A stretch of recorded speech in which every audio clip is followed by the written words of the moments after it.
எத்தனை பேருக்கு தெரியும் தெரியல, வெட்டியாங்குண்டுன்ற ஒரு ஊர். அது சில பேருக்கு இங்க இருக்கிறவங்களுக்கு யாருக்குமே தெரியாது போல.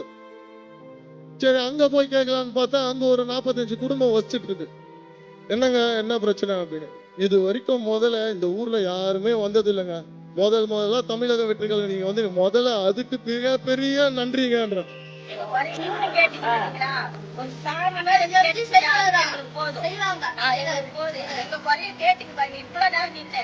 அந்த மக்கள் சொல்றாங்க, சரியான ரோடு இல்ல, கால்வாய் இல்ல, குடிக்கிறதுக்கு தண்ணி கிடையாது, ஒரு பாத்ரூம் வசதி கூட கிடையாது, சுத்தி குப்பை.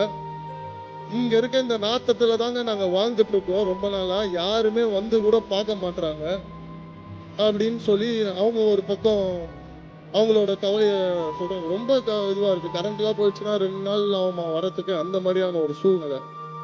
இந்த நேரத்துல அந்த வெட்டியாங்குண்டுன்ற மக்களுக்கு அரசாங்கம் பண்ணலனா கூட தமிழக வெற்றி கழகத்தின் சார்பாக 2 கழிப்பிடங்கள் கட்டி தருவோம் என்றதையும் இந்த நேரத்தில் நாங்கள் உறுதியாக சொல்லுகிறோம்.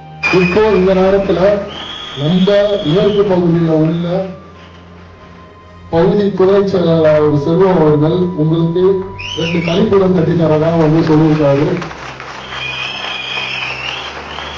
உங்க ஊர் மக்கள் கிட்ட சொல்லுங்க, அப்ப கவர்மெண்ட் இல்லைனாலும் தமிழக வெற்றி கழகம் ஒன்றுக்காக இருக்கு என்று சொல்லுங்க.